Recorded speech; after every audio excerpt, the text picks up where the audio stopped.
Lalu, dia berlutut dan membetulkan tali sepatu Jae-in. Dia bisa melihat saat ayah Jae-in melakukan hal yang sama dulu. Jangan lari lagi atau menangis sendiri. Lian berdiri menatap Jae-in. Masa lalu yang membuatmu ingin lari, aku akan membaca dan melihat semuanya. 도망가지 마. 그동안 네가 도망쳤던 그 과거들을 내가 다 들여다볼게.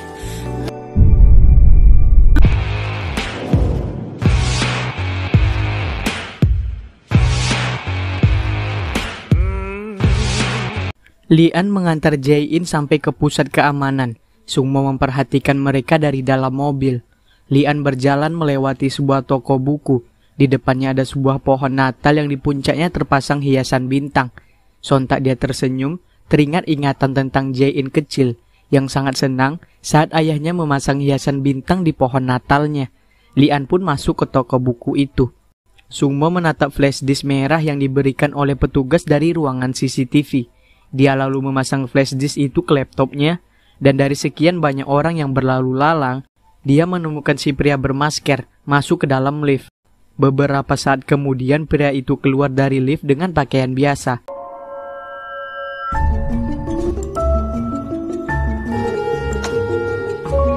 Terlihat Sungmo yang berjalan menghampiri sel.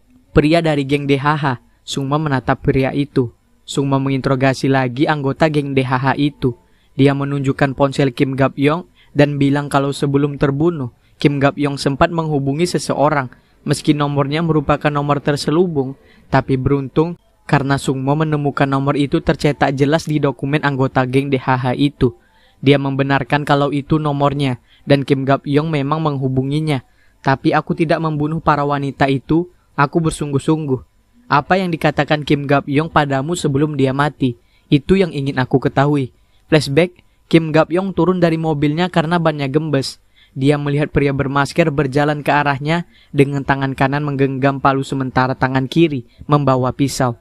Kim Gap-yong segera masuk ke dalam mobil dan menguncinya dari dalam. Dia menelpon anggota geng DHH. Pergilah ke Purium, sanatorium di Provinsi Gangwon sekarang. Cari wanita bernama Kim Sung-hee dan jaga dia supaya tetap aman. Lakukan saja apa yang kukatakan. Kim Gap-yong menoleh ke jendela di mana pria bermasker sudah siap menghabisinya. Gap-yong tiba-tiba memintaku membawa seorang wanita ke tempat yang aman. Aku hanya menerima telepon itu saja. Dia mengaku saat dia pergi ke tempat Kim Sung-hee, wanita itu sudah tidak ada. Dia bahkan tidak sempat melihat wajahnya. Apa identitas palsu yang terakhir dia gunakan? Kim Sung-hee. Kelas seni kawat Seo Hyun Dong. Ditemani lampu yang temaram. Pria bermasker merangkai kawat menjadi bentuk burung lalu menggantungnya di sarang burung kawat yang dia buat sebelumnya.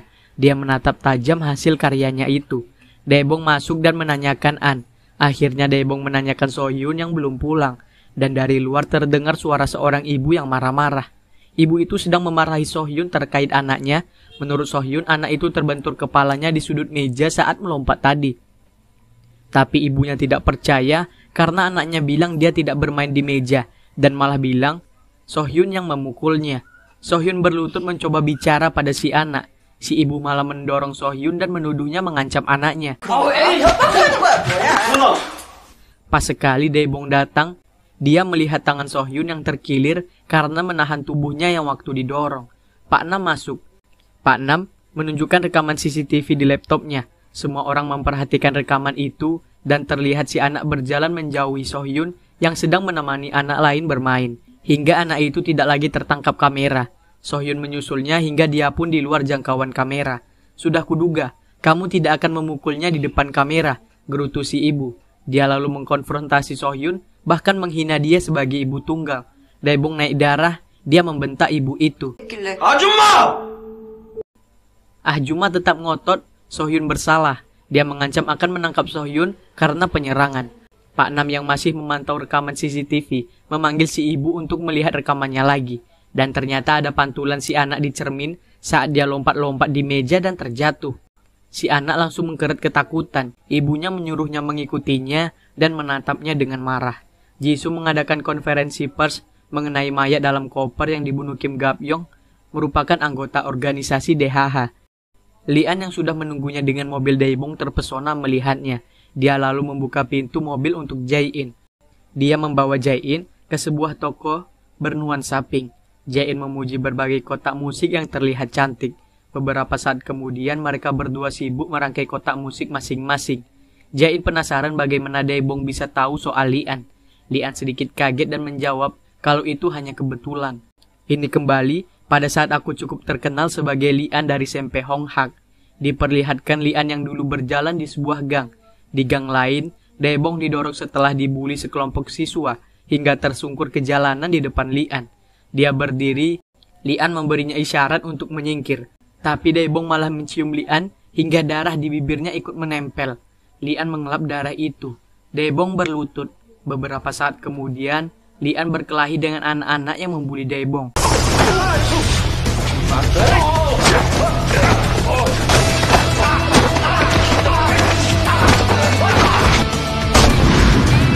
Setelah semua terkapar kalah, dia menghampiri Daebong yang ketakutan.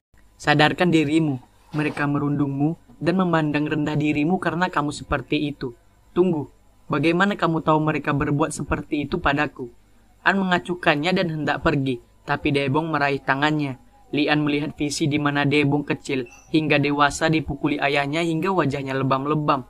Sampai Hong Hak, Daebong turun dari mobil ayahnya. Dia berlari mengejar An dan meraih tangannya. Kamu sudah sarapan?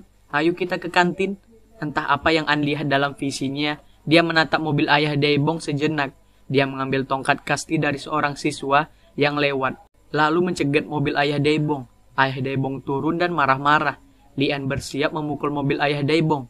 Aku membuat mobil favorit ayahnya menjadi retak. Aku hampir masuk ke pusat remaja saat itu.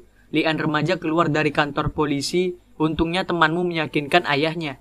Daebong datang memanggil-manggil Lian. Dia dadah-dadah dari parkiran mobil. Detektif Kim memberitahu kalau dia sudah menemukan salinan kartu identitas Kim Sung-hee. Identitas terakhir yang digunakan Kang Hee-suk palsu, wanita yang memakai cincin. Kim Sung-hee dirawat di Peurium Sanatorium tahun 2016. Setelah itu dia menghilang. Sung-mo sendiri sedang menatap layar yang menunjukkan titik-titik di daerah Siu Hyundong yang dipasangi CCTV. Dia mendatangi tempat-tempat itu.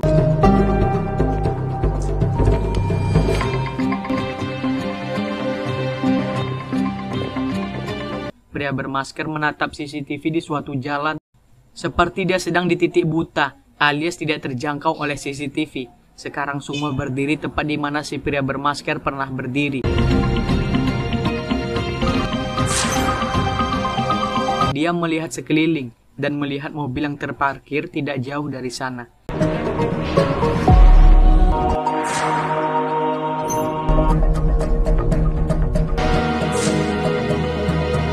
Jisoo mendatangi ruang otopsi. Dr. Hong menunjukkan foto ibu Sung-mo dan disandingkan dengan sketsa wajah Kang Hee-suk palsu. Mereka terlihat mirip. Jisoo terlihat buru-buru masuk ke mobilnya lalu melaju entah kemana. Lian mengantar Jae-in pulang. Jae-in heran melihat CCTV yang rusak lagi dan lampu jalanan yang mati. Jae-in memberitahu kalau itu sudah terjadi 3 kali selama bulan ini. Jae-in bilang kotak musik yang dia buat ada di jok belakang. Dia harap Lian suka.